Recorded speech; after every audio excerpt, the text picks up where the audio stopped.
أعوذ بالله من الشيطان الرجيم. بسم الله الرحمن الرحيم. ومن أحسن قولا ممن دعا إلى الله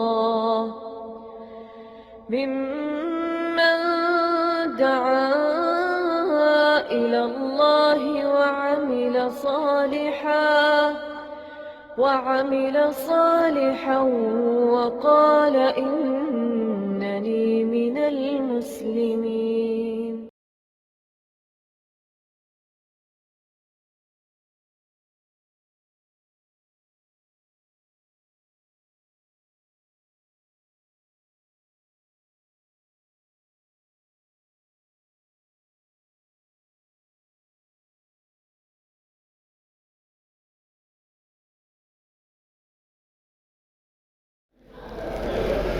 إن الحمد لله نحمده ونستعينه ونستغفره ونعوذ بالله من شرور أنفسنا ومن سيئات أعمالنا من يهده الله فلا مضل له ومن يضلل فلا هادي له وأشهد أن لا إله إلا الله وحده لا شريك له وأشهد أن محمدا عبده ورسوله. أما بعد فإن خير الحديث كتاب الله وخير الهدي هدي محمد صلى الله عليه وسلم وشر الأمور محدثاتها وكل محدثة بدعة وكل بدعة ضلالة وكل ضلالة في النار. رب اشرح لي صدري ويسر لي أمري واحلل عقدة من لساني يفقهوا قولي. رب أعوذ بك من همزات الشياطين وأعوذ بك رب أن يحضرون. أعوذ بالله السميع العليم من الشيطان الرجيم. أياما معدودات فمن كان منكم مريضا أو على سفر فعدة من أيام أخر. اللہ رب العزت کے ہم پر بے شمار انعامات ہیں، لا تعداد نعمتیں ہیں، اتنی نعمتیں کہ اگر ہم انہیں گننا بھی چاہیں تو یہ بات ہمارے بس سے باہر ہے۔ اللہ رب العزت نے قرآن کریم کے 2 مقامات پر ارشاد فرمایا ہے وَإِن تَعُدُّوا نِعْمَةَ اللَّهِ لَا تُحْصُوهَا، کہ اگر تم اللہ کی نعمتوں کو گننا بھی چاہو تو گن نہیں سکتے۔ اس کی ان بے شمار نعمتوں میں سے ایک عظیم نعمت یہ بھی ہے کہ اس نے ہمیں رمضان جیسا مہینہ عطا فرمایا جو کہ سراسر خیر اور سراسر برکت ہے، جس کے دن بھی خیر اور جس کی راتیں بھی خیر، اور ان دنوں میں جو عمل سر انجام دیا جائے اس کا باقی دنوں میں کیے گئے عمل سے بہت ہی زیادہ اجر و ثواب اللہ تعالیٰ عطا فرماتا ہے، اور ان راتوں میں جو عمل سر انجام دیں اس کا درجہ بھی دیگر راتوں سے زیادہ ہے، بلکہ ان راتوں میں ہی ایک رات وہ بھی ہے کہ صرف ایک رات کا اجر و ثواب کتنا ہے؟ 1000 مہینے سے زیادہ، خیر من الف شہر۔ اللہ رب العزت نے اس رات کو خیر من الف شہر قرار دیا کہ وہ 1000 مہینے سے بہتر ہے، اور 1000 مہینے 83 سال اور 4 مہینے بنتے ہیں۔ یہ بڑی معروف سی بات ہے کہ آج ہماری عمریں اتنی نہیں ہوتی، لیکن اللہ رب العزت نے ہمیں اس مہینے میں آخری عشرے میں ان کی طاق راتوں میں سے ایک رات وہ عطا فرمائی کہ ایک رات ہی اگر کوئی صحیح معنوں میں میں اس لیے کہہ رہا ہوں کہ جاگتے تو بہت لوگ ہیں، راتیں جاگ کر بہت دنیا گزارتی ہے، کوئی کیرم پہ، کوئی تاش پہ، کوئی ٹیلی ویژن پہ، کوئی کمپیوٹر میں کچھ بھی نکال کے خرافات پہ، فحاشی پہ اور خرافات پہ راتیں، ساری کی ساری راتیں جاگنے والی دنیا بہت ہے۔ اور یقیناً یہ بات آپ کے علم میں ہوگی کہ آج جو انٹرنیٹ کا استعمال ہے، ایک رپورٹ جو انٹرنیٹ بنانے والے ہیں، اتفاق ایسا ہے کہ جنہوں نے انٹرنیٹ کا یہ شیطان ہمارے سامنے کھڑا کیا، جو ہمارے تابع بہت کم رہتا ہے، زیادہ تر ہم پر غالب رہتا ہے، انہوں نے ہی خود ایک رپورٹ تیار کی ہے کہ اس انٹرنیٹ کے یوزر کتنے ہیں اور ان میں مسلمان کتنے ہیں اور غیر مسلم کتنے ہیں۔ تو اس کی رپورٹ جو آج سے چند سال پہلے میرے علم میں لائی گئی تھی ایک خطبہ جمعہ کے دوران، کہ اس انٹرنیٹ کا استعمال کرنے والی دنیا میں سے جو فحاشی میں استعمال کرنے والے ہیں وہ 90% لوگ ہیں۔ 90% لوگ وہ جو انٹرنیٹ کو صرف فحاشی کے لیے استعمال کرتے ہیں، غلط کاموں کے لیے استعمال کرتے ہیں، اور ظاہر ہے کہ ان میں مسلمانوں کی بہت بڑی تعداد ہے، چھوٹی سی تعداد بھی نہیں۔ اب ایک آدمی رمضان کے مہینہ میں بھی انٹرنیٹ کھول کر بیٹھ جائے، بڑا بھی بچتا ہو، بڑی بھی کوشش کرے گا بچنے کی، کیا سمجھتے ہیں کہ 100% بچ پائے گا؟ آپ کے بٹن کو ہاتھ لگاتے ہی کوئی گانے والی، کوئی ناچنے والی، کوئی کچھ کرنے والی سامنے آ جائے گی۔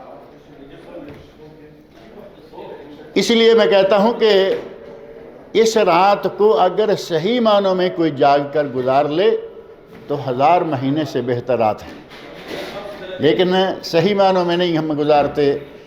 بڑے ہم میں سے جو بڑے پارسا قسم کے لوگ ہیں، ٹیلی ویژن وہ بھی رمضان میں بند نہیں کرتے، اور نام کیا ہوتا ہے؟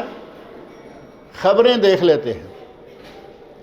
اور آج کل خبریں پڑھنے والوں میں آپ کے علم میں ہے کہ خبریں پڑھنے والوں میں کون کون لوگ ہوتے ہیں؟ خبریں پڑھنے کے لیے اگر انہوں نے کوئی نیوز ریڈر رکھی ہوئی ہے، وہ دنیا بھر کا سامان اپنے اوپر لاد کر حشر سامان ہو کر پوری طرح اپنے آپ کو میک اپ سے لاد کر وہ آ کے آپ کے سامنے اخبار پڑھے گی۔ کیا آپ کا روزہ اس حالت میں قائم رہے گا؟ یا کم از کم 100% قائم رہے گا؟ آج تو وہ تو نیوز ریڈر ہے، وہ تو ایک دنیا داری معاملہ ہے۔ آپ کے سامنے اس میڈیا نے اتنی غلاظت پھیلائی ہے کہ بڑے بڑوں کی پگڑیاں اچھال دی ہیں۔ آپ کے سامنے چند ٹیلی ویژن سٹیشنز ہیں، آپ سارے ماشاءاللہ پڑھے لکھے لوگ ہیں، اور موقع بموقع کبھی نہ کبھی ظاہرہ کہ چاہے سروے کی نیت سے صحیح دیکھنا تو پڑتا ہی ہے نا۔ آپ نے دیکھا ہوگا کہ جو لوگ صرف نعت شریف پڑھنے کے لیے ٹیلی ویژن پہ آتے ہیں، مردوں کے اس حد تک میک اپ، یہ جو نعت خوان ہیں، ایسا زبردست میک اپ اور ایسے بہترین چمک دمک والے عجیب و غریب قسم کے کپڑے پہلے وقت میں ناچ گانے والے وہ پہنا کرتے تھے۔ جو کپڑا شریف آدمی استعمال نہیں کرتے وہ گانوں والے کرتے تھے۔ لیڈیز ٹائپ کپڑے پہن کے آ گئے، ان کے اوپر عجیب و غریب قسم کی ایمبرائڈری یا کپڑے کے پیس لگے ہوئے۔ آج وہی لباس آپ کو نعت خوانوں کے گلے میں نظر آئے گا۔ آئے کیا کرنے ہیں؟ نعت رسول مقبول پڑھیں گے، اور کپڑے دیکھنے کے بعد پتہ چلتا ہے کہ اس کی اگر داڑھی نہ ہو تو یہ عورتوں سے بھی بدترین قسم کا شخص نظر آئے۔ یہ عالم ہے نعت خوانوں کا۔ اور جو نعت خوان خواتین لڑکیاں آتی ہیں، ہمارے کچھ ٹیلی ویژن ہیں جن کا نام ہی بڑا اسپیشل رکھا گیا ہے، جن سے پتہ چلتا ہے کہ شاید یہ واقعی قرآن ٹی وی ہوں گے۔ جیسے ہی نام سنے نا، کیو ٹی وی، دیکھا تو ہوگا نا آپ نے، وہ کیو ٹی وی، ایسے لگتا ہے کہ یہ واقعی جو ان کے لوگ مشہور کرتے ہیں نا کہ یہ قرآن ٹی وی ہے۔ کیوں؟ قرآن کو لگتا ہے نا شروع میں پہلا حرف، لگتا ہے کہ یہ قرآن ٹی وی ہوگا، لیکن صحیح معنوں میں اگر دیکھا جائے تو وہ قرآن ٹی وی کم اور قبرستان ٹی وی زیادہ لگتا ہے۔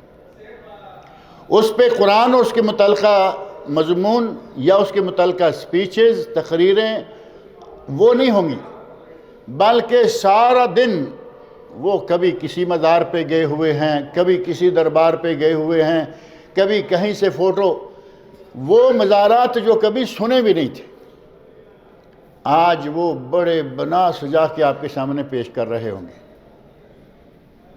اور خواتین جو نعت خوان آتی ہیں، یقین جانیں رمضان المبارک میں تو الحمدللہ آپ یقیناً کوشش کیے ہوں گے کہ ٹیلی ویژن کے قریب نہ جائیں، لیکن جو پہلے بعض دفعہ ان کے ٹیلی ویژنوں کو دیکھنے کا موقع ملا، قرآن ٹی وی کے نام سے جو چل رہے ہیں، قرآن تو بڑی دور کی بات ہے، وہ لڑکیاں جو نبی صلی اللہ علیہ وسلم کی نعت پڑھنے کے لیے آئی ہوتی ہیں، وہ اتنا میک اپ، اتنی بن ٹھن کے، اتنے اسپیشل قسم کے لباس میں آئی ہوتی ہیں کہ جس نے نہیں بھی نعت سننی وہ بھی آ کے دیکھ ہی لیتا ہے۔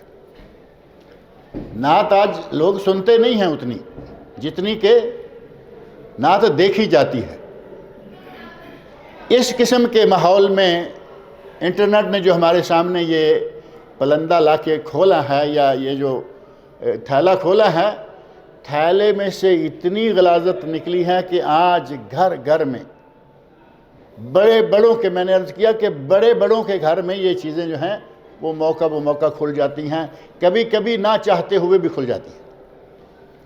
اب اگر آپ کہیں کہ لیلۃ القدر ہے، جاگنا تو ہے، اب تھوڑا خبریں دیکھ لیتے ہیں، لیلۃ القدر ہے، جاگنا تو ہے، تھوڑا سا کوئی کلچر پروگرام دیکھ لیتے، آپ جیسے ہی اس کا ایک بٹن دبائیں گے آپ کا کلچر جو ہے، سامنے والوں کا کلچر کھل کے سامنے آ جائے گا۔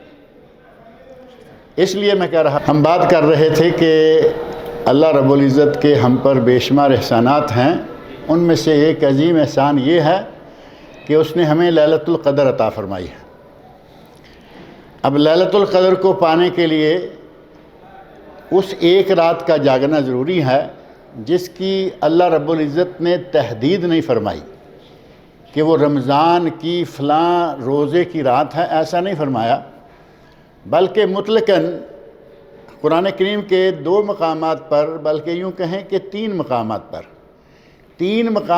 پر اس رات کا واضح طور پر تذکرہ ہے کہ وہ رات کب آئے گی، کون سی رات ہوگی۔ اس میں سے پہلا مقام ہے سورۃ البقرہ، آیت نمبر 185، شہر رمضان الذی انزل فیہ القرآن ھدی للناس وبینات من الھدی والفرقان فمن شاہد منکم الشہر فلیصمہ۔ یہ ماہ رمضان وہ مہینہ ہے جس میں قرآن نازل کیا گیا۔ اب وہ لیلۃ القدر تو وہی ہے نا جس میں قرآن نازل کیا گیا، یہ تو طے ہے، دوسرا مقام میں ابھی پڑھتا ہوں۔ ایک اشارہ یہاں ہے کہ وہ لیلۃ القدر ہی ہے جو 1000 مہینے سے بہتر ہے، آیت نمبر 185 سورۃ البقرہ، شہر رمضان الذی انزل فیہ القرآن ھدی للناس وبینات من الھدی والفرقان، لوگوں کے لیے ہدایت ہے اور حق اور باطل کے درمیان فرق کرنے والی وہ نشانیاں لیے ہوئے ہیں، اس میں حق و باطل میں فرق کرنے کی علامات موجود ہیں۔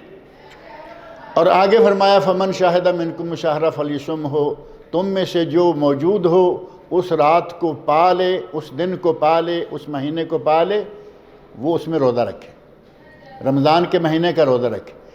یہاں فرمایا کہ رمضان میں قرآن نازل کیا، اور 30ویں سپارے میں فرمایا اِنَّا أَنزَلْنَاهُ فِي لَيْلَةِ الْقَدْرِ، ہم نے اس قرآن کو لیلۃ القدر میں نازل کیا، مہینے سے ایک رات ہو گئی، یعنی پورا مہینہ نہیں، پورے مہینے سے ایک رات ہے جس میں وہ قرآن نازل کیا گیا۔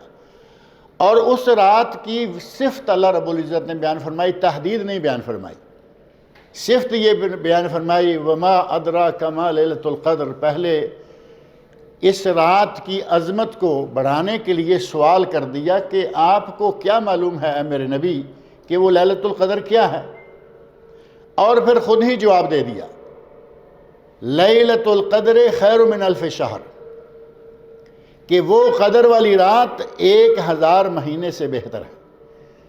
اب یہاں لیلۃ القدر رات طے کر دی کہ وہ 1000 مہینے سے بہتر ہے، اور وہ وہی رات ہے جس میں کہ قرآن نازل کیا گیا، اور اسی رات کو سورہ دخان میں اللہ رب العزت نے برکتوں والی رات قرار دیا۔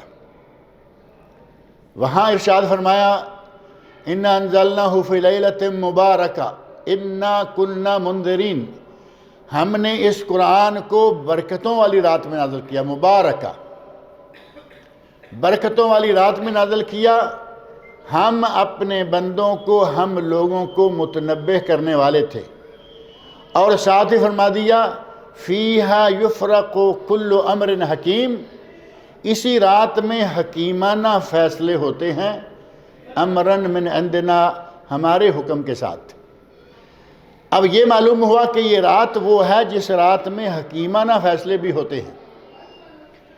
اب حکیمانہ فیصلوں کی رات اور نزول قرآن کی رات، قرآن کریم نے اتنی باتیں بیان کی اور چھوڑ دیا، جبکہ نبی اکرم صلی اللہ علیہ وسلم نے اس رات کی تحدید ہمارے لیے بہت قریب کر دی، 30 راتوں میں سے 10 راتوں میں لائے، پورے رمضان کے مہینے سے 10 راتوں میں لائے، اور پھر 10 راتوں میں سے بھی صرف 5 میں ارشاد فرمایا من اراد ان یتحرہا فلیتحرہا فی العشر الاواخر، اور دیگر احادیث میں، ایک میں نہیں کئی احادیث میں بیان فرمایا کہ آخری عشرے کی اوتار، وتر راتیں، وہ معروف ہے 21، 23، 25، 27 اور 29، اس ایک رات میں قرآن کریم کو اللہ رب العزت نے نازل فرمایا، اور اس ایک رات کا ثواب 1000 مہینے سے بہتر ہے۔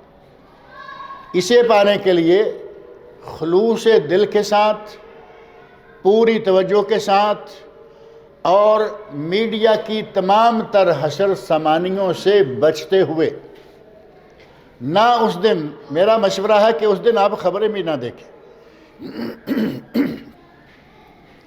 بعض لوگ خبریں بڑے غور سے دیکھتے ہیں، ایسے لگتا ہے کہ جیسے یہ منسٹر ہیں اور صبح انہیں کچھ نہ کچھ کرنا ہے۔ مجھے سمجھ نہیں آتی کہ ہمارے لیے، میں آپ میں سے شاید کوئی انشاءاللہ بہت بڑے آدمی ہوں گے، میں ان خبروں کو سن کے کیا کروں گا؟ میرے ہاتھ میں کچھ ہے؟ بڑی ضروری بات ہے تو انشاءاللہ تعالی اس کے لیے مواقع ہیں بھی اور آئیں گے بھی۔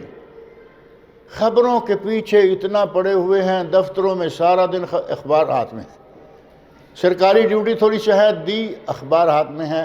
یقین جانے کہ نوجوانوں کی زندگی کے 6 گھنٹے دفتر کے اندر بیٹھ کر اخبار برباد کر دیتے، اور کیا فائدہ؟ کچھ بھی نہیں، کوئی کام نہیں، کچھ سامنے رزلٹ نہیں ہوتا۔ ان تمام خرافات سے بچتے ہوئے اس رات کو پانے کی کوشش کر لیں، انشاءاللہ 100 سال، پتہ نہیں 1000 سال کی عبادت کا ثواب اللہ تعالیٰ دے گا۔ یہ ہے مدرسہ رمضانیہ، مدرسہ رمضانیہ، 30 دن کا یہ مدرسہ ہے، اس میں سب سے اہم بات وہ رات ہے، اس پورے رمضان میں سب سے اہم ترین بات وہ رات ہے، اور دوسرا اس مدرسہ کی اہم بات ہے اس کی تربیت۔ یہ مہینہ تربیت کے لیے اللہ رب العزت نے ہمارے سامنے لا رکھا ہے کہ اپنے نفس کی تہذیب، اپنے نفس کی تربیت کا یہ بہترین موقع ہے۔ ہم دوسروں کی تربیت کرنے کے چکر میں رہتے ہیں، عموماً انسان ہے، سوچ فکر، میری سوچ میں کبھی کجی آ سکتی ہے، آپ کی آ سکتی، ہم کہتے ہیں کہ دوسروں کے لیے، یہ مہینہ دوسروں کے لیے نہیں، یہ اپنی تربیت کے لیے ہے۔ آپ دیکھیں کہ آپ خود کیا ہیں، آپ اسلامی نقطہ نظر سے کتنے درجے رکھتے ہیں؟ کیا آپ کا دن اسی طرح گزرتا ہے جس طرح کہ اللہ چاہتا ہے کہ اس کے بندوں کا دن گزرے؟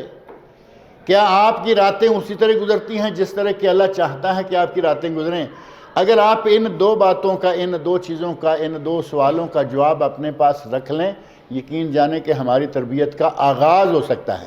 یہ تو نہیں میں کہتا کہ تربیت ہو جائے گی، تربیت کا آغاز ہو جائے گا کہ میں اللہ کا بندہ، اللہ نے مجھے بڑا مقام دیا، مسلمان بنایا، امت محمدیہ کا فرد بنایا، اور مجھے اس نوع میں پیدا فرمایا جس کے بارے میں قرآن کریم میں فرمایا وَلَقَدْ كَرَّمْنَا بَنِي آدم، ہم نے بنی آدم کو عزت بخشی، مخلوقات میں سے بہترین مخلوق۔ بعض لوگ کہتے ہیں کہ ملائکہ، فرشتے فرشتے یقیناً بہت مقدس مخلوق ہیں، لیکن ان کی ذمہ داریاں کچھ اور طرح کی ہیں. ہماری ذمہ داریاں بڑی ٹف ہیں. ان کو نہ کھانا ہے نہ پینا ہے. ہمیں کھانا بھی ہے، پینا بھی ہے، بال بچے بھی ہیں. سب کی ذمہ داریاں ادا کر کے جب ہم اللہ کے حقوق ادا کرتے ہیں، اپنے فرائض ادا کرتے ہیں، تو ہمارا مقام پھر بہت ہی بڑھ جاتا ہے. فرشتوں کے لیے یہ چیزیں نہیں ہیں، وہ تو اللہ نے مخلوق کی خاص بنائی ہے. ان کے علاوہ کہہ لیں کہ اگر پوری کائنات کے ہر فرد کی نسبت اللہ نے انسان کو اعلیٰ مقام دیا ہے تو کوئی شک نہیں. اس مقام کو پانے کے لیے ہمیں اپنے نفس کی تربیت کرنی چاہیے. اب وہ تربیت کیسے کی جائے انشاءاللہ اگلے درس میں ذکر کریں گے.